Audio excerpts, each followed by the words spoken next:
for watching. Don't forget to like, comment, share and subscribe to Mufti Tariq Masood, famous scholar. हमसे मुखातिब होंगे, आपको दावत खिताब इस दुआ के साथ देता हूँ कि अल्लाह जल्ला शानहू आपको हमेशा खैर की राहों का मुसाफिर रखे और हासिदीन के हसद से महफूज रखे। हमसे मुखातिब होंगे हज़रत अल्लामा मौलाना मुफ्ती तारिक मसूद साहब दामत बरकातुहुल आलिया। अल्हम्दुलिल्लाहि नहमदुहु व नुसल्ली अला रसूलिहिल करीम। आगे कर लूँ चेयर।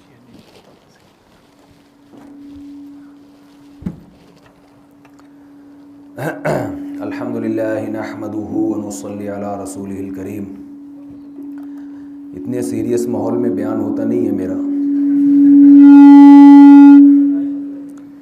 तो ऐसा लग रहा है आप लोगों को बयान की ज़रूरत ही नहीं है।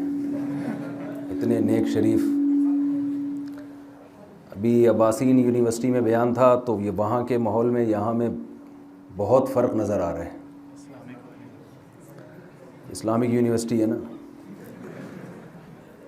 तो मुझे तो लग रहा है कि आप बयान करके मुझे कुछ समझाएं। नेक शरीफ माशाल्लाह तमीज़ से बैठे हुए हैं लाइन के। तो अल्लाह यही इसी तमीज़ से आप लोगों को ज़िंदगी गुजारने की आगे भी तौफ़ीक़ अता फ़रमाए। अच्छा, मेरा बयान होगा मुख्तसर, आपको मैं सवालात का टाइम दूंगा ज़्यादा।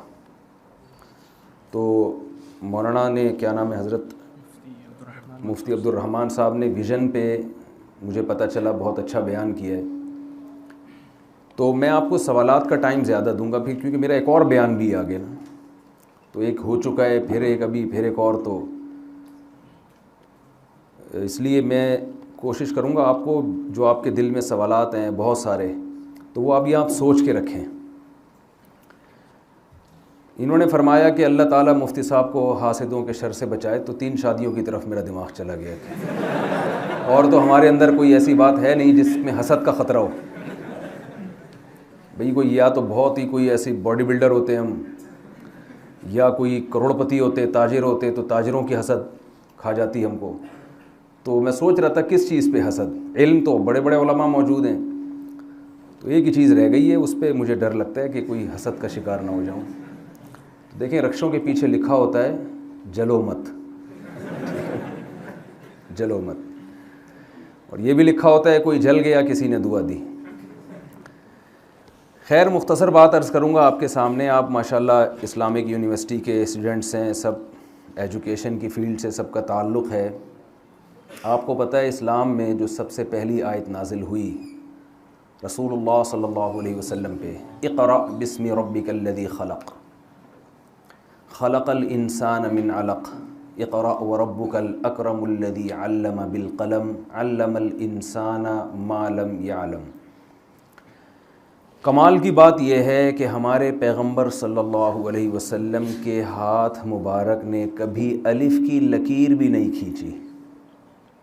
दुनिया को पढ़ा के चले गए आप सल्लल्लाहु अलैहि वसल्लम को ये ताना दिया गया कि ये मजनून हैं, माअज़ल्लाह, दीवाने हैं। कुरान में अल्लाह ने कलम की कसम उठाई, वल क़लमी वमा यस्तुरून मा अंता बिनिअमति रब्बिका बिमजनून। कलम की कसम और उन तहरीरों की कसम जो कलम से लिखी जाती हैं, आप मजनून और दीवाने नहीं हैं। अल्लाह ने कलम की कसम क्यों उठाई? कसम जब अल्लाह उठाते हैं ना, तो इसका मतलब होता है कि ये भी गवाह है इस बात पर। जैसे वश्शम्सी वज़ुहाहा वल्क़मरी इज़ा तलाहा वन्नहारी इज़ा जल्लाहा वल्लैली इज़ा यग़शाहा वस्समाई वमा बनाहा वल्अर्ज़ि वमा तहाहा वनफ्सिन वमा सव्वाहा फ़अल्हमहा फ़ुजूरहा व तक़वाहा क़द अफ़लह मन ज़क्काहा व क़द ख़ाब मन दस्साहा। कुरान कस्में उठा रहा है सूरज की, ज़मीन की, आसमान की, ज़मीन की, दिन की, रात की, और इतनी सारी कस्में उठा के कुरान कह रहा है कि जिसने अपने आप को पाक कर लिया गुनाहों से वो कामयाब और जो अपने आप को गुनाहों से पाक ना कर सका वो बर्बाद। तो ये कस्मों में मुनासबत क्या है कि अल्लाह कस्में उठा रहे हैं ज़मीन और आसमान की, यानी इस दुनिया का जो निज़ाम चल रहा है ना वो इख्तिलाफ में चल रहा है। दुनिया एक जैसी नहीं है, या तो बुलंदियों में आप जाएं तो बुलंदी से बुलंदी आपको आसमान नज़र आएगा, पस्तियों में जाएं तो ज़मीन है, इससे नीचे तो नहीं जा सकते ना। अंधेरों में जाएं तो ऐसे ऐसे अंधेरे के हाथ को हाथ सुझाई ना दे। रोशनी जब होती है तो किस कदर तेज़ रोशनी होती है जब सूरज बुलंद होता है। तो जैसे इस कायनात के निज़ाम एक हालत में नहीं रहता, तो इंसानों की भी दो किस्में हैं, एक तरह के इंसान नहीं है। जो लोग मज़हब को नहीं मानते, आखिरत के वजूद पर यकीन नहीं रखते, वो कहते हैं इंसान सारे एक जैसे हैं, अच्छे और बुरे नहीं होते। आप कहेंगे भाई ये किस किस्म की बात कर दी हमने। जो मज़हब को नहीं मानते वो भी कहते हैं there are two types of human, इंसान की कितनी किस्में। अच्छा बोलना पड़ेगा आपको ना, इंसान की कितनी किस्में। कुछ नाइस पर्सन होते हैं, कुछ बैड होते हैं, वेरी बैड। कहते हैं ना बहुत गंदा आदमी है, ये वेरी नाइस, बहुत अच्छा आदमी है। तो इंसान की अंग्रेज़ों के यहाँ कितनी किस्में हैं, दो, हालांकि वो तो आखिरत को नहीं मानते। तो इस पे अल्लाह को इतनी कस्में उठाने की क्या ज़रूरत है। सूरज की कसम, चाँद की कसम, रात की कसम, दिन की कसम, आसमान की कसम, ज़मीन की कसम। इंसान की दो किस्में, एक कामयाब और एक नाकाम, एक अच्छा और एक बुरा। मन ज़क्काहा से अच्छा, मन दस्साहा से बुरा मुराद है। तो इतनी कस्में उठाने की क्या ज़रूरत है भाई। तो कल मैं कहीं जा रहा था तो किसी ने कव्वाली लगा दी, अज़ीज़ मियाँ कव्वाल की कव्वाली। तो मैं कव्वाली सुनता नहीं हूँ, लेकिन उसके चंद अशार मैंने सुने। उसमें वो अज़ीज़ मियाँ कव्वाल ने कस्में उठाईं, इतनी कस्में, पता नहीं क्या क्या, कोहे तूर की कसम, तौरात की कसम, फ़लाने की कसम। वो कव्वाली है पुराने ज़माने की, 20 कस्में उठा के हमने कहा पता नहीं क्या जवाब आएगा ना कसम का। तो दर्जनों कस्मों के बाद जवाब ये था मैं शराबी। कोहे तूर की कसम और पता नहीं क्या क्या कस्में, मुझे तो याद भी नहीं वो। तो मैंने उनसे कहा आराम से बता देता भाई मैं शराबी हूँ। इसमें इतनी टेंशन की क्या ज़रूरत है। तो सवाल ये पैदा होता है कि अल्लाह ने इतनी कस्में उठाई, वश्शम्सी वदुहाहा वल्क़मरी इज़ा तलाहा वन्नहारी इज़ा जल्लाहा। इसी तरह दूसरी सूरत भी ऐसी है, वल्लैली इज़ा यग़शा वन्नहारी इज़ा तजल्ला वमा ख़लक़ज़्ज़करा वलउन्सा। बहुत कस्में उठाता है कुरान, और साबित ये किया कि there are two types of human, इंसानों की कितनी किस्में, अच्छे और बुरे। तो भाई ये तो वैसे ही सबको पता है, इंसान दो किस्म के होते हैं, एक अच्छा और एक बुरा। तो अंग्रेज भी कहता है जो कुरान को नहीं मानता, जो आखिरत को नहीं मानता। असल बात यह है कि जो लोग आखिरत को नहीं मानते, वो जब अच्छे को अच्छा कहते हैं ना, तो उसके साथ वो सलूक नहीं करते जो अच्छे के साथ होना चाहिए। वो जब बुरे को बुरा कहते हैं तो उसको वो दर्जा नहीं देते जो बुरे को मिलना चाहिए। जब आपने ये बात मान ली कि मर के हम मिट्टी होके ख़त्म हो जाते हैं, तो अच्छे को अच्छा बनने का कोई फ़ायदा नहीं और बुरे को बुरा बनने का कोई फ़ायदा नहीं। नतीजे के लिहाज से, रिज़ल्ट के लिहाज से सब क्या हो जाते हैं, सेम। आप लाखों इंसानों को कत्ल करो, इतना बड़ा जुर्म करो, उसके बाद भी आपने मर के मिट्टी होके ख़त्म हो जाना है। और आप करोड़ों इंसानों का पेट भरो, अपना पेट काट के, मरने के बाद आपकी कब्र में और कातिल की कब्र में कोई फर्क नहीं होगा। जितने कीड़े इस लाश पे उतने ही कीड़े उस लाश पे, उसके बाद दोबारा जिंदगी नहीं है। तो ऐसा अच्छे का क्या फायदा भाई, कोई फायदा है ऐसे अच्छे बनने का। बल्कि बाज़ दफा उल्टा भी होता है, जो जुल्म करता है उसका जुल्म छुपा होता है, लोग उसको ज्यादा इज्जत दे देते हैं। हमारे यहाँ तो पाकिस्तान में बहुत मिसालें हैं, लोग सदर बन जाते हैं, इज्जत मिल जाती है, और जो बेचारा हक पर होता है वो पिसता चला जाता है। ना सिर्फ ये कि दुनिया में बदला नहीं मिलता, बल्कि दुनिया में उसके साथ और ज्यादती हो जाती है। ऐसे केसेस आते हैं कि जुर्म किसी और ने किया, सज़ा किसी और को मिली। तो कुरान कह रहा है कि जैसे इस कायनात के निज़ाम में इख्तिलाफ है, बहुत ज़्यादा तब्दीली है, तो इंसान भी एक जैसे नहीं है। जो कामयाब होगा ना वो कद अफलाहा, बहुत बड़ा कामयाब होगा वो। ऐसा नहीं होगा कि उसको बस लोग देखें, उसको जो न्यूटन और एडिसन वगैरह ने जो चीज़ें ईजाद की, इंसानियत की खिदमत की ना, तो आज लोग फ़ायदा उठा रहे हैं। तो क्या उनको इसका बदला दुनिया में मिल गया? कुछ मिला उनको? नहीं मिला ना भाई। जितनी खिदमत की उस हिसाब से तो कुछ भी नहीं मिला। वो अलग बात है कि आखिरत में निजात के लिए ईमान शर्त है। अभी वो मेरा टॉपिक नहीं है, वो फिर लोग इश्काल करते हैं ना, इतनी खिदमत की फिर भी जन्नत में क्यों नहीं भेज रहे आप उसको, न्यूटन को। तो वो अभी टॉपिक नहीं है मेरा, वो सवाल में आप पूछ सकते हैं बाद में। तो कुरान कह रहा है ये कस्में उठा के कि इंसान की भी कितनी किस्में हैं? 2। या तो बहुत बड़ी कामयाबी या बहुत बड़ी नाकामी। मरने के बाद सब एक जैसे नहीं हो जाते। तो मैं ये कुरान की कस्में समझाने के लिए मैंने ये मिसाल दी है। तो कुरान कसम उठा रहा है कलम की और उन तहरीरों की जो कलम के ज़रिए लिखी जाती हैं। कुरान कह रहा है कि कलम और तहरीरें इस बात पर गवाह हैं कि मोहम्मद सल्लल्लाहु अलैहि वसल्लम मजनून नहीं है। हालांकि जिस वक्त ये आयत नाजिल हुई मक्का में, उस वक्त कलम का भी इतना कोई रिवाज था नहीं। बहुत कम लोग, 4, 6, 8, 10 लोग होंगे पूरे मक्का में जो लिखना जानते थे। और वो लिखते भी क्या, कभी कभार कोई शेर लिख दिया करते होंगे। बहुत कम लिखने का रिवाज था। उस वक्त कुरान कह रहा है कलाम और इसकी तहरीरें गवाह हैं कि मोहम्मद सल्लल्लाहु अलैहि वसल्लम मजनून नहीं है। और आज कलम वाकई इस बात की गवाही दे रहा है। और तहरीरें, देखिए किसी मजनून की बात को इतना प्रोटोकॉल नहीं दिया जाता जितना मोहम्मद सल्लल्लाहु अलैहि वसल्लम की शख्सियत और आपकी बातों को अहमियत दी गई है। दुनिया में किसी की सीरत पर इतना कुछ नहीं लिखा गया जितना मोहम्मद सल्लल्लाहु अलैहि वसल्लम की सीरत पे लिखा गया है। दुनिया में किसी की बात को इतने एहतमाम से नहीं महफूज किया गया जितने एहतमाम से मोहम्मद सल्लल्लाहु अलैहि वसल्लम की बात। पूरी सनदें चलती हैं हदीस में। हद्दसनी फुलान क़ाल हद्दसनी फुलान क़ाल हद्दसनी फुलान कान नबी सल्लल्लाहु अलैहि वसल्लम अफलज सनीयतैन। इतनी सी बात मुहद्दिस बयान कर रहे हैं कि नबी सल्लल्लाहु अलैहि वसल्लम की 2 दांतों के दरमियान खला था। आप किसी की शख्सियत को डिस्कस कर रहे हैं, सिर्फ उसके दांत की बुनावट बयान कर रहे हैं आप। आगे उसके अहकामात क्या हैं, उसने ऑर्डर क्या दिए, ये तो ज़्यादा अहमियत है ना इसकी। किसी की शख्सियत में जब आप उसकी सवाने हयात लिखते हैं तो इसकी बज़ाहिर कोई वैल्यू नहीं होती कि उसके दांत कैसे थे। ज़्यादा से ज़्यादा बयान कर देंगे भाई बड़े उजले दांत थे, यही होगा ना। सहाबी रसूल ये बयान कर रहे हैं कि रसूलुल्लाह सल्लल्लाहु अलैहि वसल्लम के दांतों के दरमियान क्या था? सामने के दांतों के दरमियान खला था। अब अगर मैं आपसे कहूं कि नबी के आप सल्लल्लाहु अलैहि वसल्लम 1400 साल पहले दुनिया में आए और आपके दांतों के दरमियान खला था, तो ये बात ऐसे ही नहीं मान ली जाएगी। इसकी सनद पेश करें आप। इमाम तिरमिज़ी सनद लेकर आते हैं, हद्दसनी फ़ुलान, मुझसे फ़लाने, मुझसे फ़लाने, मुझसे फ़लाने, मुझसे फ़लाने, उनसे फ़लाने, उनसे, उन्होंने सहाबी से और सहाबी ने रसूलुल्लाह सल्लल्लाहु अलैहि वसल्लम के बारे में ये बयान किया।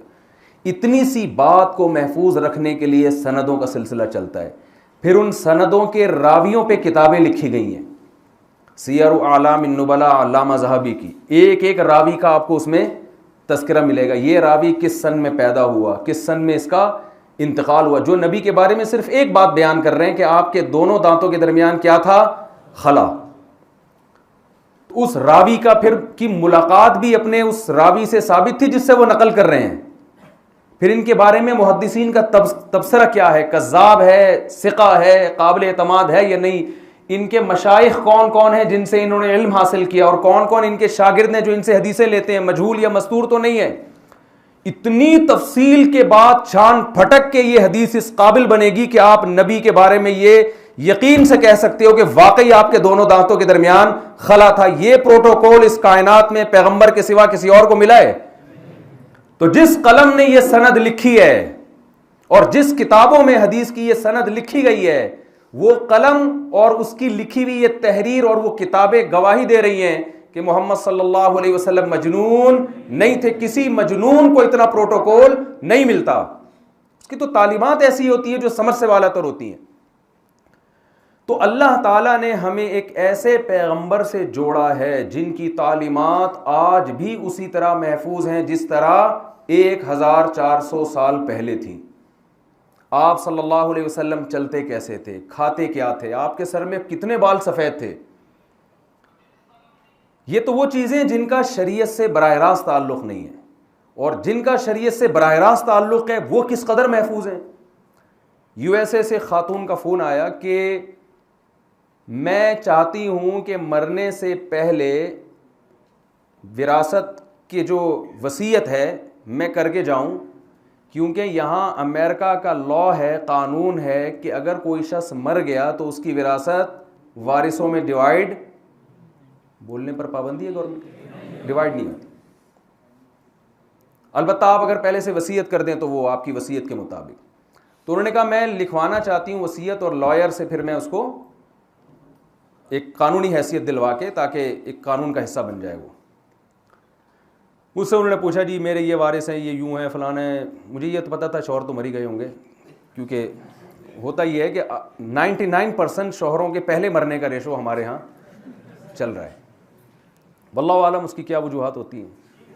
अब आप सोचो जो 3 या 4 करेगा वो कितने पहले मरेगा, जो 1 करेगा वो जल्दी मरता है।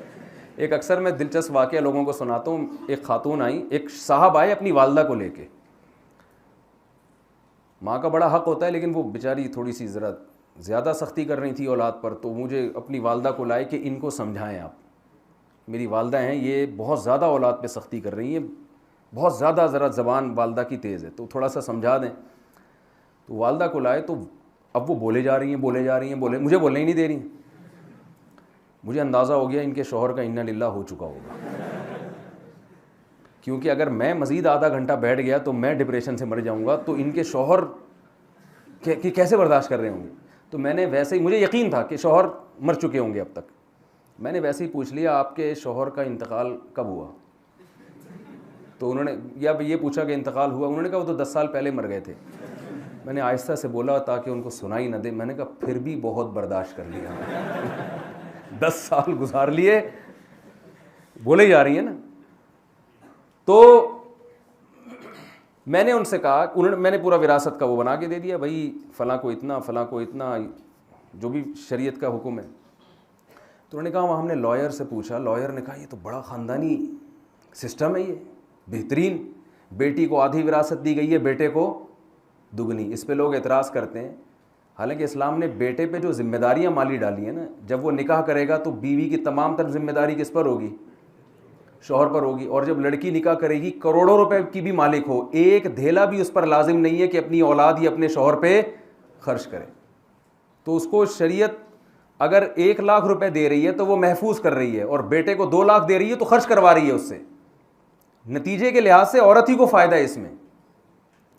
और उनके पास कोई सिस्टम है विरासत का, कुत्तों के नाम विरासत हो जाती है। यानी इतनी तरक्की करने के बाद भी ऐसा विरासत का सिस्टम नहीं ला सके जो इस्लाम के मुकाबले में आके खड़ा हो, अभी तक नहीं ला सके। एक एक निज़ाम को देखो ना आप, इस्लाम के निकाह के निज़ाम को देखो, तलाक के निज़ाम को देखो, विरासत के निज़ाम को देखो, कारोबार के निज़ाम को देखो, इबादत के सिस्टम को देखें आप। कोई जैसा हमारा इबादत का निज़ाम है दुनिया में किसी के पास है ये निज़ाम? मैं तो लोगों को मिसालें देता हूं कि मैं गैर मुस्लिमों के भी इबादत गाहों में गया हूं, ना उनकी अजानें समझ में आती हैं, ना उनकी इबादत समझ में आती है। फिर जो इबादत वो कर रहे हैं उसकी इनके पास कोई दलील नहीं है कि ये वही है जो हमारे मजहबी रहनुमा ने बताई थी, कोई दलील नहीं है हमारे पास। जब किताबुल वुज़ू से हम शुरू करते हैं, कुरान में आयतें मौजूद हैं, इज़ा क़ुमतुम इलस्सलाति फ़ग़सिलू वुजूहकुम व अयदियकुम इलल मराफ़िक़। 1400 साल पहले वुज़ू का जो तरीक़ा कुरान में नाजिल हुआ वो आज तक एज इट इज़ मौजूद है। लाखों लोग, करोड़ों लोग सुन रहे हैं, पढ़ रहे हैं, उसमें ज़र्रा बराबर तब्दीली नहीं हुई है। ज़कात का निज़ाम, रमज़ान की जब ये आयतें नाजिल हुई, फमन शहीद मिनकुम शहर फलयसुम, जो रमज़ान का महीना पाएगा वो रोज़े रखेगा। जब ये आयतें नाजिल हुई उस वक्त से लेके एक रमज़ान भी 1400 साल में ऐसा नहीं आया जब मुसलमानों ने रमज़ान को छोड़ा हो। ईसाइयों से पूछें, 99% ईसाइयों को नहीं पता हमारे रोज़े कब होते हैं, यहूदियों को नहीं पता हमारे रोज़े कब होते हैं। तो इबादत का निज़ाम दिया, ऐसा निज़ाम कि इससे बेहतर निज़ाम हो नहीं सकता। मुआमलात का निज़ाम दिया। मुआमलात में दो किस्में, एक मुआमलात वो होते हैं जिनको कारोबारी लेन देन कहा जाता है। आपको पता है कि इस्लामिक फाइनेंस तो आपने दुनिया में सुनी होगी, यहूदी फाइनेंस, ईसाई फाइनेंस, हिंदू फाइनेंस, सुनी आपने कोई? मेरा ख्याल है बाज़ लोगों ने सुनी है, शायद कोई सुनी आपने? नहीं है ही नहीं, कुछ है ही नहीं उनके पास। इस्लामिक फाइनेंस बाकायदा पढ़ाई जाती है। भाई इस्लाम किस तरीके से इन्वेस्टमेंट की आपको इजाज़त देता है, क्या हकाम है उसके। ये इस्लामिक फाइनेंस का निज़ाम पेश किसने किया? मोहम्मद सल्लल्लाहु अलैहि वसल्लम ने, और बहुत सादा तरीके से पेश किया है, बहुत सादा। फिर फुक़हा उसकी तफसील बयान करते करते यूनिवर्सिटियों में पूरे पूरे निसाब बन चुके हैं अब उस पर। मुआमलात में कारोबारी लेन देन, फिर इंसानों के इंसानों से रिलेशन। गैर मुस्लिमों के यहाँ रिलेशन बस RELATION तक रह गया है, वो स्पेलिंग याद करा देते हैं। रिलेशन उनके यहाँ कस्टमर के साथ तो है कारोबारी, यहां तक कि टीचर और स्टूडेंट का जो रिलेशन है ना वो भी खत्म हो गया है। यानी बाप और बेटे का तो दूर की बात, भाई आहिस्ता आहिस्ता रिलेशन खत्म होता है ना, तो होते होते होते होते एक रिलेशन रह गया, गर्लफ्रेंड और बॉयफ्रेंड। बस ये हवस से शुरू होके कहां खत्म होता है? हवस पे, और कोई रिलेशन नहीं है। लोग मुझे बहुत तारीफें करते हैं, यार गोरे इतने अच्छे। मैंने कहा इतने अच्छे हैं तो बाप को ओल्ड हाउस में क्यों जमा कराते हो भाई? यार सबसे पहले तो इंसान अपने बाप के साथ अच्छा होता है, दोस्तों के साथ, कस्टमर के साथ तो बाद में। ये एयर होस्टेस के अखलाक हैं। देखो एक महल्ले में आपके यहाँ कोई खातून रहती हो, कोई भी छेड़े थप्पड़ मार देती हो वो ना खींच के, आपको लगेगा बड़ी बदअखलाक है। लेकिन जब आप एयर होस्टेस से थोड़ा सी बदतमीजी भी करते हो तो एक्सक्यूज मी करके पतली गली से बोलो ना भाई, निकल जाते। तो आपको क्या ख्याल है कि एयर होस्टेस के अखलाक अच्छे होते हैं? भाई ये प्रोफेशनल, यानी प्रोफेशन है, उसको मुस्कुराने के पैसे मिलते हैं, तनख्वाह मिलती है। मैं अक्सर एक वाकया बता के थक गया हूं, लेकिन फिर भी मज़ा आता है। ये सुने आप, हर जगह बताता हूं मैं। जो यूट्यूब पे बयान सुनते हैं शायद वो बोर हो गए, यार मुझसे आप एक ही वाकये को लपेटते रहते हैं। वाकया इतना मज़े का है। हमारे पास कनाडा से एक साहब का फ़ोन आया, मुफ्ती साहब मेरे अल्लाह उनको जज़ाए खैर दे, उन्होंने मुझे कनाडा से ये वाकया सुना के लोगों को बहुत फ़ायदा पहुंचा दिया, उस कल्चर को समझाने में मुझे मदद मिल रही है। मुझे कहने लगे मुफ्ती साहब गोरा बहुत अच्छा है, मैं अपने वालिद को इलाज के लिए कराची से कनाडा बुला रहा हूं, क्योंकि गोरा हस्पतालों में बूढ़ों की जो केयर करता है वो मुसलमानों के हस्पतालों में वो केयर, बोले ना, नहीं है। बहुत अच्छा है गोरा। और आप हम हमें कहते रहते हैं गोरों में कोई खूबी नहीं है। मैंने कहा नहीं, एक तो खूबी नज़र आ रही है, वो गोरे हैं भाई, ये तो बहुत बड़ी खूबी है, ये तो ऐसी जो सामने नज़र आ रही है। और भी खूबियाँ हैं, मैं मुनकिर नहीं हूँ कि सारी चीज़ें ही गलत हैं, लेकिन कुछ चीज़ें हमें लगती हैं अच्छी, जब आप उसकी तह में जाओगे तो उसकी बेस अच्छी नहीं होती। तो उन्होंने कहा मैं अपने अब्बा को बुला रहा हूँ कनाडा से इलाज के लिए, सॉरी कराची से इलाज के लिए। कहाँ बुला रहा हूँ? कनाडा। और ये यहाँ बूढ़ों की केयर होती है, कराची में नहीं हो सकती।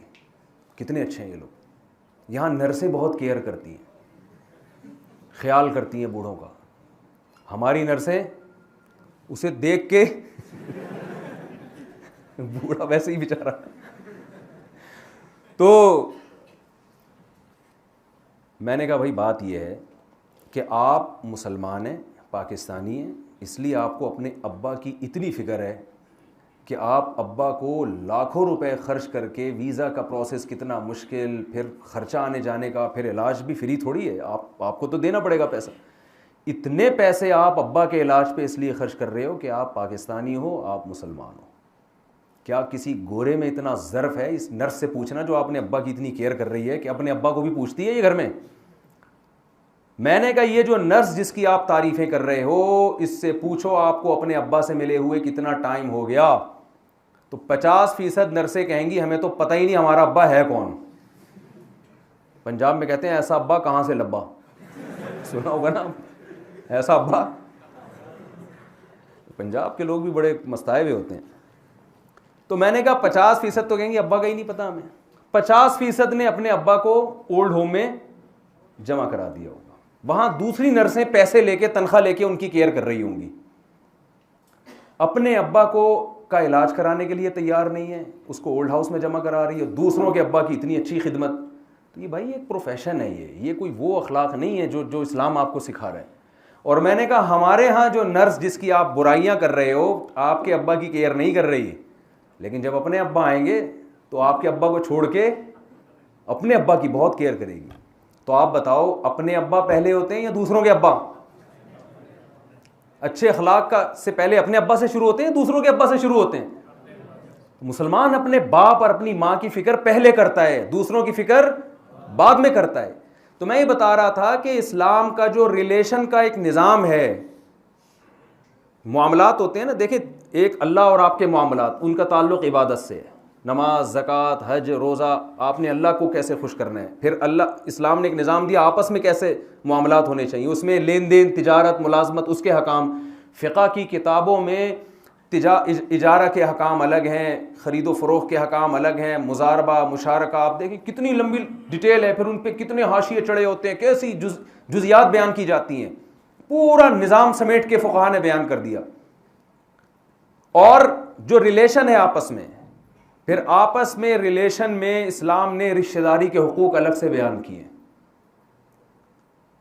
व उलुल अरहामी बाज़ुहुम औला बिबाज़िन फ़ी किताबिल्लाह, फरमाया आपस में जितने भी तुम्हारा रिलेशन है, उसमें जो ब्लड रिलेशन है उसको आप दूसरे रिलेशन पे इस्लाम तरजीह दे रहा है।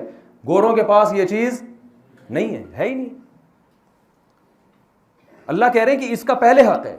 फिर उस रिलेशन में भी कुरान ने बयान किया, उसमें सबसे पहले वालिदैन है, और माँ का हक बाप से हुस्न अखलाक में 3 गुना ज़्यादा है। फिर बीवी का हक है। तभी तो मैं लोगों से कहता हूं कि यार ये अय्याशियां कहां से हो गई शादियां? अय्याशियां तो गर्लफ्रेंड में हैं। जब लोग क्यों नहीं गर्लफ्रेंड को बीवी बनाते जल्दी? उनको पता है कि अभी ये अकेली है, इससे मैं हवस पूरी करूंगा, अपनी ख्वाहिशात पूरी करूंगा, जब चाहूंगा इसको छोड़ दूंगा। उसी को आप बीवी बनाओ तो 6-7 साले आपको जहेज में मिलेंगे। आपको एक अदद सास मिलेगी, एक अदद सूसर मिलेगा, फिर उसके चचाजाद, खालाजाद। फिर अगर आप हुकूक अदा नहीं करते, ही पूरा खानदान आपके पीछे खड़ा हुआ होगा। और आप उस शख्स के हौसले को दाद दो जिसकी 3 सासें हों। ठिठरने के लिए एक काफी है या नहीं है भाई? एक सास और एक ससुर, दामाद और इस ससुराल की मिसाल ऐसे होती है। हमारे एक दोस्त कहा करते थे, ससुराल ऐसे है जैसे इसराइल, और दामाद ऐसे जैसे फिलिस्तीनी। तो गोरे ये टेंशन नहीं पालते। ये कैसी इंसानियत की खिदमत है यार? औरत पर वो हक अदा करो ना जो असल इस्लाम ने हक दिया उसको। हमारे लिबरल लोग औरत की आज़ादी की बात करते हैं कि भाई औरत शौहर की मर्जी के बगैर घर से जा सकती है। क्यों पूछे भाई वो अपने मियाँ से, ससुर से क्यों पूछे, सास से क्यों पूछे? आज़ाद करो उसको। तो आज़ाद करते करते मैं इन लिबरल लोगों से कहता हूँ कि फिर इतनी आज़ादी जो इतनी गोरे ने दी है, वो बिल्कुल आज़ाद कर दिया, फिर मर्द एक धेला भी बीवी पे खर्च नहीं करता। आप मर्द को नचोड़ तो रहे हो, बच्चों के स्कूल की फीसें कौन देगा? मियाँ देगा। और बीवी के हर तकरीब पे नया जोड़ा बना के कौन देगा? दे रहे हैं जो यहाँ 2-4 मियाँ भी बैठे हुए होंगे बेचारे, मियाँ देगा। ईद पे कपड़े वो बना के देगा, और जो बेटी की शादी के खर्चे, बेटी के और आप उससे इख्तियारात मुकम्मल छीन रहे हो। ये कोई खोपड़ी में आने वाला निज़ाम है? तो ये सब, यानी आप आज भी इस्लाम के निज़ाम को उठा के अगर गोरे के निज़ाम से कंपेयर करो तो आप कहोगे वो शख्सियत जिन्होंने जिंदगी भर कभी अलिफ की लकीर नहीं खींची, जिनको ना लिखना आता था ना पढ़ना, उनका पेश करदा निज़ाम आज पढ़े लिखों के निज़ाम से करोड़ा गुना बेहतर है, करोड़ा गुना बेहतर है। डिवोर्स के ही निज़ाम को देख लेना, आप तलाक के निज़ाम को देख लो। एक लिबरल ने मुझ पर एतराज़ किया कि ये इस्लाम ने तलाक को इतना आसान कर दिया, धड़-धड़ 3 तलाक़ें दो और ऐसा रिश्ता ख़त्म। ये तो बड़ा बज़ाहिर एक गलत निज़ाम है। मैंने कहा मुझे एक बात बताओ, ठीक है मानता हूँ इस्लाम में मियाँ बीवी के रिश्ते को ख़त्म करना सबसे आसान है। यही एतराज़ हुआ ना कि इतना अच्छा रिश्ता है, ख़त्म की 3 अल्फाज से हो जाता है, यही एतराज़ हुआ ना। और अंग्रेज़ों के यहाँ इस रिलेशन को ख़त्म करना बहुत मुश्किल। अंग्रेज़ खड़े खड़े 25 दफ़ा भी डिवोर्स बोल देगा, नहीं होगी, कोर्ट में जाना पड़ेगा उसको। कोर्ट जाने के बाद अगर वो खुद डिवोर्स दे रहा है तो आधी जायदाद बेगम के नाम करनी पड़ेगी। हिंदुओं में भी कुछ ऐसा ही निज़ाम है, हर कौम में ऐसा ही है। अव्वल नज़र में लगेगा कि ये बहुत अजीब निज़ाम है ना इस्लाम का, बज़ाहिर सही नहीं है, लेकिन मैंने कहा मुझे ये बताओ डिवोर्स रेशो दुनिया में सबसे कम किस कौम में है? ये रिपोर्ट है, पूरी दुनिया में सबसे कामयाब शादियां मुसलमानों में होती हैं। निकाह का रेशो भी ज्यादा और डिवोर्स का रेशो सबसे, निकाह का रेशो मुसलमानों में सबसे ज्यादा, डिवोर्स का रेशो मुसलमानों में सबसे कम, हालांकि डिवोर्स मुसलमानों में सबसे आसान। मैंने कहा इससे मालूम होता है कि कोई इस निजाम में खूबी है जिसकी वजह से तलाक आसान होने के बावजूद मुश्किल, और कोई उस निजाम में बुराई है कि मुश्किल होने के बावजूद आसान। बात आ रही है समझ में? कोई निजाम, कोई है इस निजाम में खराबी। यूरोप में उन्होंने क्या किया, डिवोर्स को मुश्किल बना दिया ना कि भाई मुश्किल से देनी पड़ेगी, बेगम से जान छूटेगी तो आसानी से नहीं छूटेगी। उसका नतीजा ये निकला कि भाई बेगम की टेंशन लेने की जरूरत ही नहीं है। फिर क्या ख्याल है, जब एक आदमी को पता हो कि मैं रिस्क पर हूंगा, ये औरत जो मर्जी मेरे साथ कर ले, मेरे पास छोड़ने का ऑप्शन है ही नहीं, तो वो करेगा क्यों उससे शादी? उन्होंने ये निज़ाम बनाया था डिवोर्स को मुश्किल, ताकि फैमिली सिस्टम मजबूत रहे, तलाक़ें कम हो। उसका नतीजा ये निकला कि निकाह होना ही कम हो गए। दूसरी बात, जो निकाह हुए सवाल पैदा होता है उसमें तो डिवोर्स मुश्किल है ना, फिर डिवोर्स का रेशो क्यों ज्यादा है? डिवोर्स माहिर हैं और हज़रत ने भी इनकी तारीफें की। इनकी किताब है, क्या नाम है उसका, आसान फ़िक़्हुल मुआमलात, उस पर हज़रत मुफ्ती तकी उस्मानी साहब ने भी उसकी बहुत तारीफ़ की। बहुत ही ख़ानदानी किताब है। आपको इस्लाम का अगर फाइनेंस का सिस्टम समझना हो तो वो किताब ज़रूर पढ़ें आप। तो ऐसे बड़े बड़े हजरात मौजूद हैं। तो ये इन तमाम की निस्बत होती है एक ऐसे पैगम्बर की तरफ जो एक ऐसे माहौल में पैदा हुए जहाँ शेर व शायरी के अलावा उनका तहरीरों से कोई ताल्लुक़ नहीं था। शायरी थी बस, शायरियों में वो कभी अपनी बहादुरी के किस्से सुनाते थे, कभी महबूबाओं के जुल्फ़ों की तारीफ़ें करते थे। अब इंग्लिश इतनी राइज हो रही है कि जुल्फ़ों का तस्करा भी मार्केट से क्या हो रहा है। मैं आपसे कहता हूँ इंग्लिश ज़रूर सीखें, लेकिन उर्दू से रिश्ता ख़त्म ना करें। अदब उर्दू में है, इंग्लिश में वो अदब नहीं है। महबूबा की तारीफ़ के लिए आप लॉन्ग हेयर कहेंगे क्या उसके हैं? मज़ा आएगा?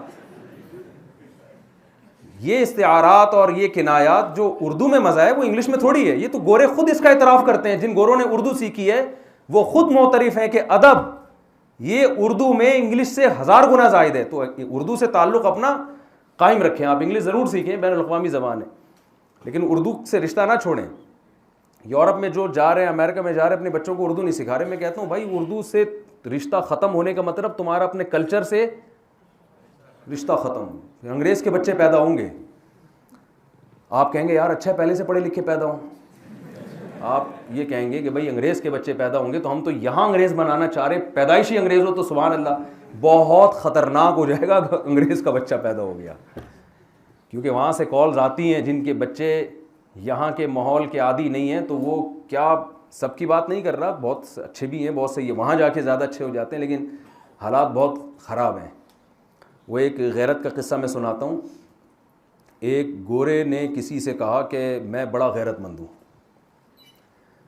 उसने कहा कि यार अंग्रेज़ गैरतमंद हो सकता है भाई, कोई भी गैरतमंद हो सकता है, कैसे गैरत? उसने कहा यार मेरी बेटी पार्क में किसी के साथ बैठी हुई थी, मुझे बहुत गैरत आई। उसने कहा क्या किया भाई तूने? कह रहे मैंने कहा इस दफ़ा तो बर्दाश्त कर लिया,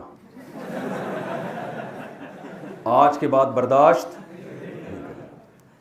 अब वो पाकिस्तानी था यहाँ का। उसने कहा चलो यार, फिर क्या हुआ? उस पाकिस्तानी ने गोरे से पूछा। उसने कहा फिर एक दिन मैंने क्या देखा कि वो किसी और पार्क में भी उनको मैंने देखा और बहुत ज़्यादा काबिल एतराज़ हालत में। फिर तो मुझे बहुत ज़्यादा गैरत आई। उसने कहा यार अब क्या किया तूने? उसने कहा शायद गला ही ना दबा दिया कहीं जाके दोनों का। कह रहा है मैंने कहा बस अब दो दफ़ा बर्दाश्त हो गया, अब तीसरी दफ़ा बर्दाश्त नहीं करूँगा।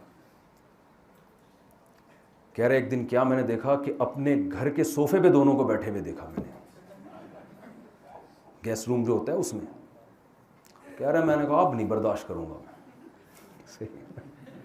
गोरे ने कहा अब मैं बर्दाश्त नहीं। उसने कहा यार अब तो पता नहीं गला दबा दिया हुआ। कह रहा है मैंने गैरत में आके सोफा ही निकाल दिया घर से। तो बैठोगे कहाँ? इतना भी नहीं होता जो हसल बता रहा हूं ना, ये भी ज्यादा हो गई है, होता इतना भी नहीं है। देखो अभी मेरा यूनिवर्सिटी में बयान था, वहाँ जो मैंने एक बात की, बस वो मैं आपसे भी कह के बयान ख़त्म करता हूँ, फिर जो आपने सवालात पूछने होंगे। जो चीज़ जिसके पास होती है ना उससे वो लो, जो नहीं है वो उसमें उसको फॉलो नहीं करो। गोरे के पास साइंस टेक्नोलॉजी है, उससे लें आप। हमारे नबी सल्लल्लाहु अलैहि वसल्लम ने भी इन उमूर में गैर मुस्लिमों से मदद भी ली है, मशवरे भी लिए हैं, उनके उलूम से फ़ायदा भी उठाया। इस पर अहादीस हैं, बयान करूँगा तो बात लंबी हो जाएगी। ये हदीस से, सही हदीस से साबित है। लेकिन जो चीज़ उनके पास नहीं है आप उसमें उनको क्यों फॉलो कर रहे हो? रूहानियत उनके पास नहीं है, तहजीब उनके पास। देखिए तहजीब सूट टाई को नहीं कहते। बड़े बड़े चोर डाकू सूट टाई में घूम रहे होते हैं, नहा धो के कॉटन कलफ में इसको थोड़ी तहजीब कहते हैं। तहजीब में सबसे पहले यह है कि आप पैदा करने वाले का हक पहचानो, और जिसका आप पर जितना बड़ा एहसान है उसका हक पहचानो। सबसे पहला हक अल्लाह का है और उसके बाद आपके वालिदैन का है। तभी कुरान में जहां अल्लाह वालिदैन का तस्करा है ना, हमेशा अल्लाह के बाद है, हमेशा अल्लाह के। वक़ज़ा रब्बुका अल्ला ताबुदू इल्ला इय्याहु व बिल वालिदैनि इहसाना। और इस दोनों के लिए बहुत ताकीद के सीगे कुरान ने इस्तेमाल किए हैं। क़ज़ा का लफ्ज़, कभी कभी वसीयत का लफ्ज़ इस्तेमाल किया।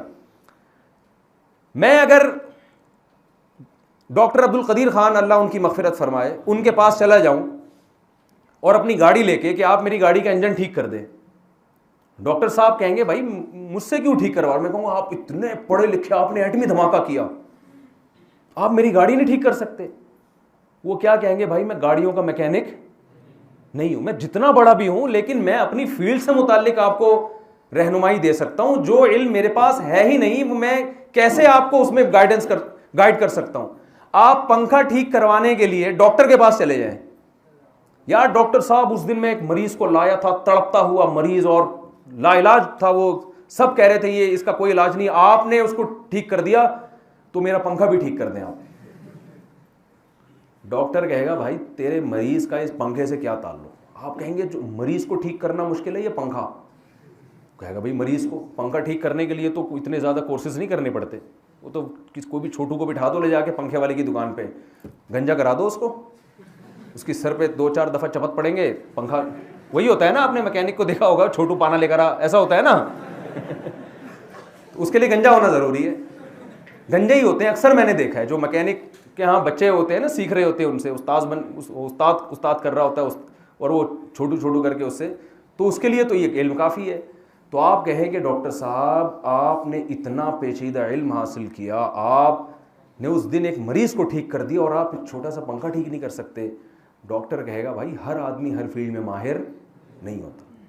तो गोरा साइंस टेक्नोलॉजी में हमारा इमाम है, तहजीब में हमारा इमाम नहीं है। जिस कौम का ख़ानदानी निज़ाम ही तबाह हो गया हो, जिनको अपने बाप का ना पता चल रहा हो, माँ के हुकूक क्या है, बाप के हुकूक क्या है, विरासत कुत्तों के नाम करके जा रहे हो, आप उनसे सीख रहे हो यार इस कल्चर को हमने फॉलो करना है।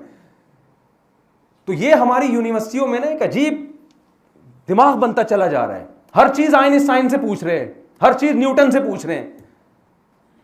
न्यूटन से जो पूछने की चीजें आप उसमें उसको फॉलो करो, आइंस्टाइन से जो पूछने की चीजें उसको फॉलो करो। जो पैगंबरों की फील्ड है उसमें किसको फॉलो करना है? पैगंबर को। पैगंबरों की फील्ड साइंस और टेक्नोलॉजी नहीं है। पैगंबरों की फील्ड इंसान को इंसान का बच्चा बनाना है, इंसान को इंसान बनाना है। तो अगर आप नेक इंसान बनना चाहते हो तो नेकी की डेफिनेशन भी आपको इस्लाम बताएगा और नेक बनने का तरीका भी आपको इस्लाम बताएगा। आप कह सकते हो कि जो गैर मुस्लिम है वो भी तो बहुत नेक हैं, वो इसलिए नेक हैं कि आपको नेकी की डेफिनेशन ही नहीं पता है। बस ये आखिरी बात बयान करके मैं अपनी बात को खत्म करता हूं। देखें, कुछ बुराइयां ऐसी होती हैं, कोई भी शख्स अपने ऊपर बुरे लफ्ज या बैड का लेबल नहीं लगाना चाहता कि मैं बैड पर्सन हूं। कोई लगाना चाहता है? कुछ बुराइयां ऐसी हैं जब पूरी कौम में वो बुराइयां सरायत कर जाती है ना, तो कौम मिन हैसुल कौम ये जुर्म करती है कि उस बुराई को बुराई की लिस्ट से निकाल देती। फिर उस बुराई करने से आप बुरे रहते नहीं हैं। ये बहुत बड़ा जुर्म है जो इस वक्त इंसानों से हो रहा है। बाप को ओल्ड हाउस में जमा कराना ये बुरा काम है या नहीं? गोरों के कल्चर में बुरा नहीं है। अगर आप किसी गोरे की का वो इंट्रोडक्शन करवाएं कि इन्होंने अपने अब्बा को 50 साल में जमा करा दिया था और साल में एक दफ़ा मिलने के लिए जाते हैं, कोई मसला नहीं है भाई, बहुत बड़ा मसला है। शराब पीना अच्छा काम है, बुरा है? बुरी बात है। सारी दुनिया अकल कहती है बुरा है, लेकिन चूंकि सब पीते हैं इसलिए उन्होंने शराब को बुराई की लिस्ट से निकाल दी। यानी इतना बड़ा जुर्म इंसानियत कर रही है कि ये ऐसा ही है जैसे आपका बच्चा चरस पीता था, हीरोइन पीता था और उल्टे उल्टे काम करता था, जिना करता था और बुराइयां करता था, तो सब कहते थे गंदा बच्चा गंदा बच्चा। आपने क्या किया? ऑक्सफोर्ड यूनिवर्सिटी फ़ोन किया, आपने कहा कि बैड की डेफिनेशन में थोड़ी सी चेंजिंग लेकर आओ यार, सही है ना? और गुड की डेफिनेशन में ये लिख दो कि बस भले शराब भी पीता हो, बेशक चरस भी पीता हो, बेशक ये उल्टे काम भी करता हो, फिर भी वो गुड पर्सन है। तो आपने डिक्शनरी में गुड और बैड की डेफिनेशन को क्या कर दिया? चेंज। तो ये काम गोरों ने किया है। उनके यहां होमोसेक्स आम होता जा रहा है। कितना गंदा काम है ये। हमारे यहां अगर कोई लड़का ये काम करता हो, मिसाल के तौर पर सबसे ज्यादा रिश्ता जब कोई लेने आता है ना, तो उस वक्त उसको जज किया जाता है ये कैसा है। इससे पहले इतना ज्यादा गौर फिक्र से काम नहीं लिया जाता। आपके यहां कोई रिश्ता लेने के लिए आया, भाई क्या करते हो? जरा लड़कों में दिलचस्पी रखता हूं मैं। आप थप्पड़ मार के घर से निकालोगे, दफा हो यहां से, है भाई? गोरों के यहां ऐसा नहीं होता, ब्रॉड माइंडेड। वो वीजा दे देंगे आपको, आप साबित कर दो कि मैं ये करता हूं, आपको फौरन यूके का वीजा मिलेगा। कितना गंदा अमल, मगर उस पर लेबल कितना खूबसूरत लगाया कि भाई ये इंसान की आजादी है। इंसान निजी जिंदगी में क्या है? आजादी। इस गंदगी पे लेबल क्या लगा दिया?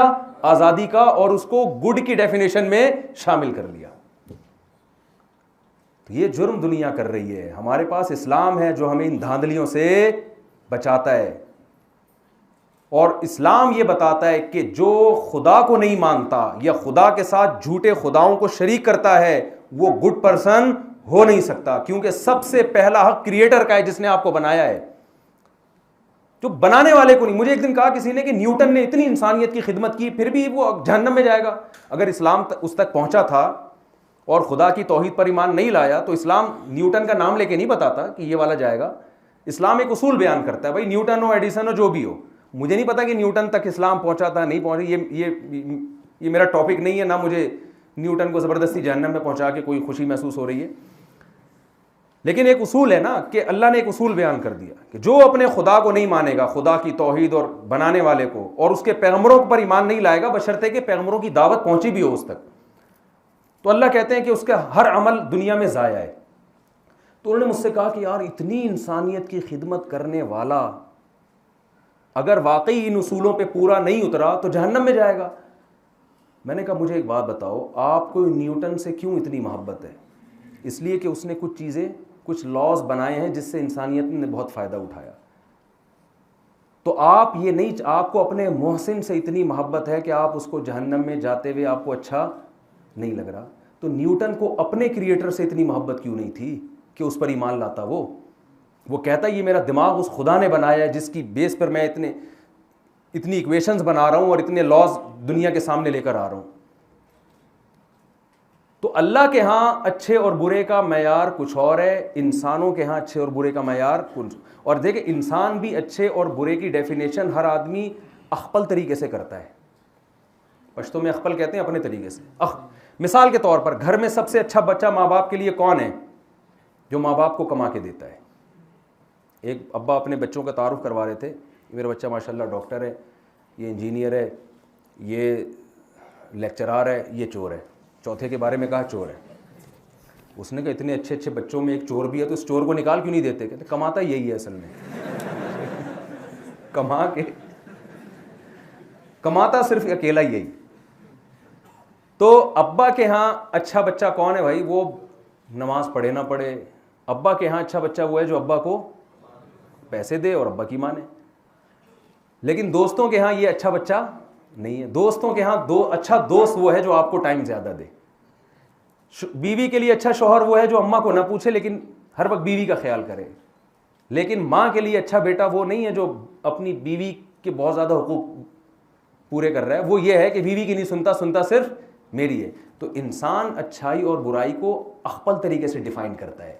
तो अगर हम अच्छे और बुरे का मयार और क्राइटेरिया इंसानों से पूछेंगे तो there are a lot of types of अच्छेज एंड बुरेज। चलाते हैं हम भी, इंग्लिश भी बोलते हैं, दरमियान में चला देते हैं, तो बहुत ज्यादा किस्में बन जाएंगी। कोई एक मयार नहीं है। कनाडा का मयार अलग है, यूके का अलग है, पाकिस्तान का अलग है, सऊदिया का अलग है। सऊदिया में सऊदी होना अच्छा है, सऊदी नहीं हो तो अच्छे हो ही नहीं आप। वहां अच्छाई बुराई का सबकी बात नहीं कर रहा, जो उनकी जो मेरा यूट्यूब पे बयान नहीं सुनेंगे। तो अगर आप सऊदी हैं तो बहुत ज्यादा इज्जत है आपकी, बहुत अच्छे हैं आप। अगर आप सऊदी नहीं है, गरीब मुल्क से आए हैं, पाकिस्तानी हैं, अजीब से आदमी हैं आप क्या कर रहे हो, ठीक है ना। तो अल्लाह ने जो मयार बयान किया ना अच्छाई बुराई का, आज उस जैसा मयार भी दुनिया में कोई बयान नहीं कर सकता। वो एक नज़र से सबको देखता है। तो इस्लाम ने कितना बड़ा एहसान किया और मोहम्मद सल्लल्लाहु अलैहि वसल्लम ने कितना बड़ा एहसान किया। अच्छाई और बुराई को डिफ़ाइन भी कर दिया और ये भी बता दिया कि इस अच्छाई पे मिलेगा क्या तुम्हें और इस बुराई पे सज़ा क्या मिलेगी, और उस पे चलने का तरीक़ा भी बता दिया। ये इस आयत का मतलब है वल क़लमी वमा यस्तुरून मा अंत बिनिअमति रब्बिका बिमजनून। तो आप सब यहाँ पर तलबा हैं, आपने कल मुल्क की बागडोर आपके हाथ में आएगी। अपने नज़रियों को भी दुरुस्त करने की कोशिश करें। आज यूनिवर्सिटियों में एथीज़म बहुत तेज़ी से फैल रहा है, इल्हाद बहुत तेज़ी से फैल रहा है, इस्लाम पे एतराज़ात और मालूम नहीं क्या क्या हो रहा है। तो एक अमली ख़राबी होती है, एक नज़रिए की ख़राबी होती है। तो हमने अपने आप को शरीयत के सांचे में ढालना है। अल्लामा इकबाल का एक शेर है ना बड़ा ज़बरदस्त, दो रंगी छोड़ दे यकरंग हो जा, सरासर मोम या फिर संग हो जा। दरमियान में रहेगा तो ना जलने के काम आएगा ना मारने के काम आएगा। संग बन जाएगा तो किसी का सर तो फाड़ने के काम आएगा ना। मोम बनेगा तो पिघलेगा और जलाएगा, लोगों को रोशन करेगा। तो या तो भाई पूरे गोरे बन जाएं, क्योंकि इस वक्त दो तहजीबों का टकराव है। एक तरफ अब दुनिया में दूसरे जितने मज़ाहिब में वो खुद ब खुद ख़त्म होते जा रहे हैं, वो अपनी मौत खुद ही मर रहे हैं। जब एजुकेशन दुनिया में आ रही है ना, तो कौन पत्थरों के बने हुए बुतों को पूजा करेगा भाई। वो खुद हिंदू पूछते हैं अपने पंडितों से, यार ये हमने खुद बनाया और ख़ुद ही हम इससे मांगें, ये समझ में आने वाली बातें नहीं हैं। तो दुनिया में दो ही तहजीबें रह जाएंगी, एक इस्लाम और एक इल्हाद, यानी बिल्कुल लामज़हबियत।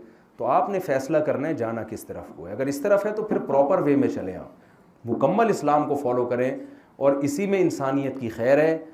इंसान के पास इसके अलावा निजात का कोई रास्ता नहीं है, दुनिया में भी आखिरत में भी। मेरे पास ना नफ्सियाती डॉक्टरों के भी बहुत फ़ोन आते हैं, वो खुद बता रहे होते हैं कि हम खुद पागल हुए हैं, डिप्रेशन में गए हैं। वजह क्या है, गोरे के पास ना डिप्रेशन के इलाज का कोई माकूल हल है नहीं। जब ये दुनिया ही सब कुछ है तो यहाँ की टेंशन को वो बहुत बढ़ा लेते हैं। मैंने ऐसे भी डॉक्टरों का सुना है कि सारी जिंदगी लोगों की डिप्रेशन दूर करते करते खुद थोड़ी सी टेंशन हुई और उसमें डिप्रेशन के मरीज बन गए वो। तो गोरे के पास मोटिवेशन का कोई मजबूत रास्ता नहीं है। हमारे पास इस्लाम है, हमें इस्लाम बताता है कि भाई एक कांटा भी चुभता है ना तो गुनाह माफ़ हो रहा है तुम्हारा। तो हम आज ही यूनिवर्सिटी में किसी लेक्चरार से बात हो रही थी, वो कह रहे थे कि ये जो नफ्सियाती डॉक्टर्स हैं जो नफ्सियात पढ़ रहे हैं, बहुत सारे इनमें इस्लाम से ही बागी हो जाते हैं, वहीं से पढ़ रहे हैं ना सब कुछ, तो उसी माहौल के असरात आते हैं, बिल्कुल इस्लाम से बागी हो जाते हैं वो। तो मैंने कहा इनमें ही डिप्रेशन सबसे ज़्यादा है। और हमारे यहाँ जो नफ्सियात नहीं पढ़ता, मज़हब को फॉलो करता है, चाहे वो पूरा फॉलो नहीं भी कर रहा, टूटा फूटा कभी कभार जुम्मे में मौलवी साहब की तकरीर सुन के चला जाता है कि भाई जो है ना वो गुनाह माफ़ होते हैं मुसीबतों से और ये अल्लाह की तरफ से आती है, मुक़द्दर है, जो मुसीबत मुक़द्दर में है वो आके रहेगी। तो हमारे यहाँ जो टेंशनें हैं, इसके बावजूद आप देखो डिप्रेशन के मरीज़ों का रेशो कम है। गोरे का जो मुल्क है वो टेंशन फ्री मुल्क है। आपको वहाँ टेंशन के अलावा सब, मैं ऑस्ट्रेलिया गया, मैंने कहा यार कुछ टेंशन की चीज़ ही नहीं मिल रही यहाँ पे। हवा इतनी साफ, बिजली जाने का तस्वुर नहीं है, पानी 24 घंटे, इन्वायरमेंट ऐसा ख़ानदानी, सेहतें इतनी अच्छी गोरों की। मैं तो 3-4 दिन तक तो मैं ऐसे हवा में घूमता ही रहा हूँ, यार ये कोई तो धुआं भी नहीं आ रहा क्या हो रहा है ये। वाकई में मेरी जो फीलिंग थी मैं बयान नहीं कर सकता। इतना हवा इतनी साफ और इतनी सफाई सुथराई, चौड़ी चौड़ी सड़कें, और गोरों के घर भी ऐसे तमीज से बने हुए हैं। हमारे यहाँ गुलिस्तान जौहर जाए ना कराची में, बस घुसे जा रहे, एक एक कंबल में 8-8 बंदे सोते हैं। और फिर मुझे कहते हैं आप 4 शादियों पे बयान करते हो और ज्यादा बच्चे पैदा करो। तो ये ज्यादा बच्चे, मैंने कहा मैं ज्यादा बच्चे पैदा करके भाई थोड़ा बाहर निकल जा यार, तू कराची से तो गुलशन मेहमान की तरफ चला जा, तू बच्चे ये थोड़ी हमने कहा एक ही कंबल में पैदा। वो एक खातून अपने शौहर का सर दबा रही थी, कहने लगी कि शादी से पहले कौन सर दबाता था? उसने कहा शादी से पहले दर्द होता ही नहीं था। तो ये टेंशन भी नहीं है, ना सालों की टेंशन, ना सास की टेंशन, ना ससुर की टेंशन। इसके बावजूद डिप्रेशन के इतने मरीज। तो भाई इसका मतलब डिप्रेशन की कोई चीज़ ना हो के भी इतनी डिप्रेशन, इसका मतलब डिप्रेशन का एक बहुत बड़ा सबब उस मुआशरे में मौजूद है। और हमारे यहाँ इतनी सारी डिप्रेशन की चीज़ें होते हुए भी डिप्रेशन के मरीज़ों का कम होना, और वो भी ज़्यादातर वो जो मज़हब को फॉलो नहीं करते, इसका मतलब कोई ऐसी खूबी है जो इतनी खामियों पे भारी है, वो खूबी इस्लाम है। तो अपने नज़रियात को भी दुरुस्त करें और एक तरफ को हो जाए। कल्चर को भी, मैं जल्दी शादियों का कायल हूँ इसलिए कि हम भी उसी तरफ जा रहे हैं, बातें तो बहुत कर रहे हैं। और गोरों का जो कल्चर हो गया ना, अगर ये देर से शादियों का रिवाज ख़त्म नहीं हो तो हमारा एंड भी वही होगा जो गोरों का है। तो मैं इसलिए इतना ज़्यादा निकाह को प्रमोट करता हूँ। भाई अपने कल्चर को बचाओ भाई। ये सारे रिश्ते निकाह के बाद वजूद में आते हैं। चच्चा खाला, गधे के कोई नहीं होता, ना मामू ना खाला ना चच्चा ना पुप्पा ना ताया, कुछ होता है गधे का, क्योंकि गधे का बाप नहीं होता। और बाप क्यों नहीं होता? शादी नहीं करता वो। तो यही हो जाएगा। गर्लफ्रेंड का कल्चर हमारे मुआशरे में फैल रहा है, ये ना करें। आप 4 शादियाँ करें और इसमें कोई वो नहीं है, किसी से पूछे नहीं इसमें आप। लोग कहते हैं ना कि वो फलाना, भाई अल्लाह ने आपको इजाज़त दी है, ये वरना ये कल्चर बर्बाद हो जाएगा। इसको सोचने की ज़रूरत है, इस पर बैठने की ज़रूरत है, गौर करने की ज़रूरत है। बहुत बर्बादी आने वाली है मुस्तक़बिल में। तो अल्लाह ताला से दुआ है जो कुछ कहा सुना उसमें जो गलती हुई अल्लाह माफ़ फरमाए, और जो सही बात हुई अल्लाह हम सबको उस पर अमल करने की तौफ़ीक़ अता फरमाए। 10 मिनट हैं, आप में से कोई सवाल पूछना चाहें तो पूछ सकते हैं। जी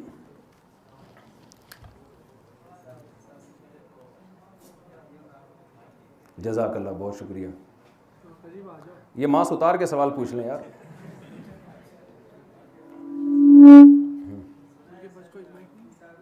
मैं इनका सवाल रिपीट कर दूंगा ना ताकि सब सुन लें।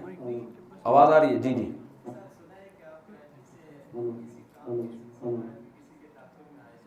जी अच्छा, आगे चलें जल्दी। नहीं, मैं जेहलम जो गया था तो जेहलम सिर्फ एक ही काम के लिए गया था। वो काम निपटा के वापस कराची चला गया था। उसके बाद मेरा ये नया सफ़र है दोबारा। जेहलम शेरशाह सूरी के दौर में फतह हुआ था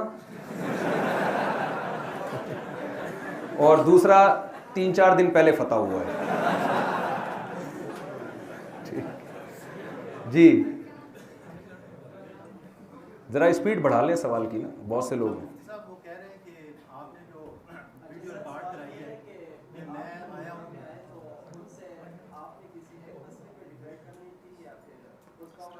दो मसले अहम थे ना, बस अब इन मौज़ूआत को ज़्यादा न छेड़े यार। यूनिवर्सिटी की इंतज़ामिया से ये तक नॉर्मल बात हो कि कंट्रोल शुरू हो जाए। अच्छा अच्छा अच्छा, ठीक है ठीक है ठीक है ठीक है। जी वो कह रहे थे कि आपने फरमाया कि आप 22 घंटे सफ़र करके जेहलम आए हैं। नहीं मैंने ये नहीं फरमाया कि मैं 22 घंटे सफ़र करके आया हूँ, ये गलत है। देखें, अगर मैं ये कहता है ना जेहलम कराची से 2 घंटे पर है, तो बहुत सारे लोग पूरी दुनिया में सुन रहे हैं, वो समझते शायद कराची से हैदराबाद तक का रास्ता होगा। सबको थोड़ी पता है। तो 20-22 घंटे का जब एक ही कंट्री के अंदर बताया जाता है तो ये डिस्टेंस को शो करने के लिए। अब बाकी आप रॉकेट में बैठ के जाएं या ट्रेन में बैठ के जाएं, ये आपका हेडेक है। तो मोहतरम ने थोड़ा उसको गलत रुख दे दिया है। जी बस ये सवालात ना पूछें यार, ये टॉपिक छोड़ दें, फजूल टॉपिक है। जी 18 साल के थे जब आपकी शादी हुई थी? माशाअल्लाह। तो अगर मतलब मैंने कोई और शादी करनी है, दूसरी तीसरी या चौथी, तो मुझे उसके लिए बेगम से इजाज़त नहीं, ज़रूरी नहीं। जी माशाल्लाह, मुफ्ती साहब का बयान आप सब हज़रात ने सुन लिया। इतना जामे माने बयान जिसमें दीन का रूह आपके सामने बयान हुआ और साइंसी मालूमात भी थी मुआशरे के हवाले से। और असल बात यह है कि इस्लाम की जो फ़ौक़ियत और बरतरी है मगरिबी निज़ाम पर, तो बड़े अच्छे अंदाज से मुफ्ती साहब ने ये वाज़ेह कर ली। अल्लाह ताला इनको जज़ाए खैर दे। आप हज़रात के इल्म में है कि मुफ्ती साहब का जो मुंसलिक होना है, ताल्लुक़ है, वो जामिअतुर रशीद से है। तो पहले मैं जामिअतुर रशीद के हवाले से 1-2 मिनट में मुख्तसर सा तारुफ़ करूँगा। जामिअतुर रशीद एक दीनी तालीमी इदारा है और अपनी नौइयत के एक मुनफरिद तालीमी इदारा है, जिसकी तासीस आज से तकरीबन 25 साल पहले जिसकी संग बुनियाद रखी गई। और उसके बाद इन्होंने अपना जो असल विजन और मिशन बनाया तो वो यही बात थी, जैसे कि मुफ्ती साहब ने फरमाया कि हम अंग्रेज़ को जो फॉलो करेंगे हर चीज़ में नहीं, जिस चीज़ में वो माहिर है और जिस चीज़ में हमारा नुकसान नहीं है। अंग्रेज़ इस ख़ित्ते में जब आया तो उसने जो सबसे बड़ा एक नुकसानदेह काम किया और इस ख़ित्ते को दूररस नताइज तक जो नुकसान पहुँचाया अंग्रेज़ ने, तो वो यही था कि उसने निज़ाम तालीम में एक रखना डाल दिया कि मिस्टर और मुल्ला की तफरीक उसने शुरू कर ली और 2 निज़ाम तालीम बन गए हिंदुस्तान में। एक तरफ दीनी निज़ाम तालीम जिसमें दुनियावी निज़ाम का कोई इम्तिजाज नहीं था और दूसरी तरफ दुनियावी यूनिवर्सिटियाँ थी जिसमें दीनी तालीम का कोई अंसुर नहीं था। तो एक तरफ़ा निज़ाम चल रहा था दोनों तरफ। तो ये जो मिस्टर और मुल्ला की तफरीक हुई है ये बहुत बड़ी एक साजिश थी अंग्रेज़ की इस ख़ित्ते में, और इसका मकसद मुसलमानों में 2 ऐसे ग्रुप बनाना जो मुतहारब ग्रुप हो, जो आपस में नज़रियाती तौर पर भी टकराए, मुआशरती तौर पर भी टकराए और इस मुल्क को और इस माशरे को इस्तेहकाम नसीब न हो। तो इसी साजिश और बुरे नज़रिए और मकसद के तहत उन्होंने मिस्टर और मुल्ला की तफरीक का एक नज़रिया इस मुल्क में रखा और 2 अलग अलग तालीमात निज़ाम शुरू हुए। तो जामिअतुर रशीद का बुनियादी मकसद ये है कि ये जो तफरीक है इसको ख़त्म किया जाए और एक ब्रिजिंग का किरदार बीच में अदा की जाए और असल वो निज़ाम तालीम अपनाया जाए जो कि हमारे सलफ़ का और हमारे माजी की तारीख़ का हिस्सा है, जिसमें दोनों निज़ाम तालीम एक ही छत के नीचे हुआ करते थे। तो चुनांचे जामिअतुर रशीद ने यही किया कि दीनी और दुनियावी तालीम का एक हसीन इम्तिज़ाज पेश किया और अल्हम्दुलिल्लाह बहुत एक आइडियल सिस्टम रहा। बहुत सारे मदारिस ने उनको फ़ॉलो किया और मज़ीद भी फ़ॉलो कर रहे हैं। तो यही जामिअतुर रशीद की एक बुनियादी ख़ुसूसियत है। तो आप हज़रात जब भी कराची तशरीफ़ लाए तो एक विज़िट जामिअतुर रशीद का ज़रूर करें ताकि आपको निज़ाम तालीम का पता हो। अभी तो जामिअतुर रशीद ने एक बोर्ड का भी ऐलान किया है, मजमूअल उलूमुल इस्लामिया के नाम से एक तालीमी बोर्ड का, जिसमें ऐसे एक जामिया निसाब के तहत अपना इदारा भी तश्कील देंगे और दूसरे मदारिस का इल्हाक़ भी करेंगे। तो ये तो जामिया के हवाले से एक मुख्तसर सा तारुफ़ था। बाकी जो इस्लामिक बैंकिंग के हवाले से सवाल है तो उसका जवाब यह है कि असल में ओरिजिन को देखा जाता है, जड़ को देखा जाता है। आपको अगर मैं कुछ पैसे कर्ज़ पर देता हूँ और उस कर्ज़ पर एक मशरूत नफ़ा आपसे लेता हूँ तो इसको सूद कहा जाता है। शरिया में सूद की डिफिनेशन यही है कि कर्ज़ पर मशरूत इजाफ़ा। तो जो कन्वेंशनल बैंक है उसमें असल मामला कर्ज़ ही का होता है। आप जब डिपॉजिटर के तौर पर जाते हैं और बैंक में पैसे जमा करते हैं तो आप बैंक को कर्ज़ देते हैं और उस कर्ज़ पर एक तयशुदा नफ़ा बैंक आपको देता है। इस तरीके से बैंक अपने आगे के जो कस्टमर है उनको जब पैसे देता है, ख्वाह वो जिस भी मकसद के लिए ले, लेकिन बैंक के पास एक ही मोड है और वो है कर्ज़ का। तो कर्ज़ के तौर पर पैसे दिए जाते हैं और उस पर एक मशरूत नफ़ा वहाँ से लिया जाता है। इस्लामिक बैंक में ये ओरिजिन जो है आक़द का, मामले का, कंट्रैक्ट का, इसको अलग किया जाता है दोनों तरफ, यानी क्रेडिट साइड पर भी डेबिट साइड पर भी। जब आप बैंक में पैसे जमा करने जाते हैं फ़ाइनेंस करने के लिए, डिपॉज़िट करने के लिए, तो आपका बैंक के साथ एक शरिया एग्रीमेंट होता है मुज़ारबा के नाम से, जिसमें यह बात होती है कि आप दोनों एक मुश्तरक कारोबारी सरगर्मी करेंगे। आपकी तरफ से पैसा होगा और बैंक की तरफ से मेहनत होगी। आप रब्बुल माल होंगे, बैंक मुज़ारिब होगा। तो ये एक बुनियादी मामला आपके बीच में होता है। उसमें आपका जो पैसा है वो बैंक के पास बतौर कर्ज़ नहीं होता। बैंक उस पैसे की कोई ज़िम्मेदारी भी नहीं लेता। अगर कोई रिस्क हो तो वो आपको बर्दाश्त करना पड़ेगा।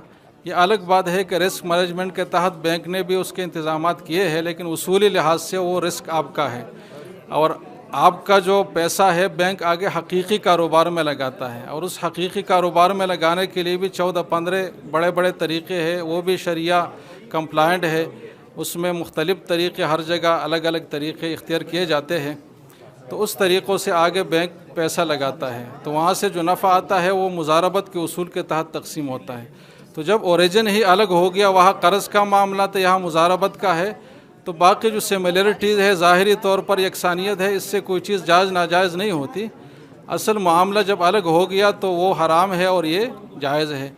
बाकी इसकी तफसीलात बहुत ज़्यादा है कि जो तफसील है कि किस वक्त में बैंक इजारा का मामला करता है, क्या शराइत है, किस वक्त में मुराबाहा का करता है, क्या शराइत है, तो वो फिर अलग से तफसीली वो है। लेकिन जब ओरिजिन अलग अलग हो गया तो हुक्म भी अलग अलग होगा।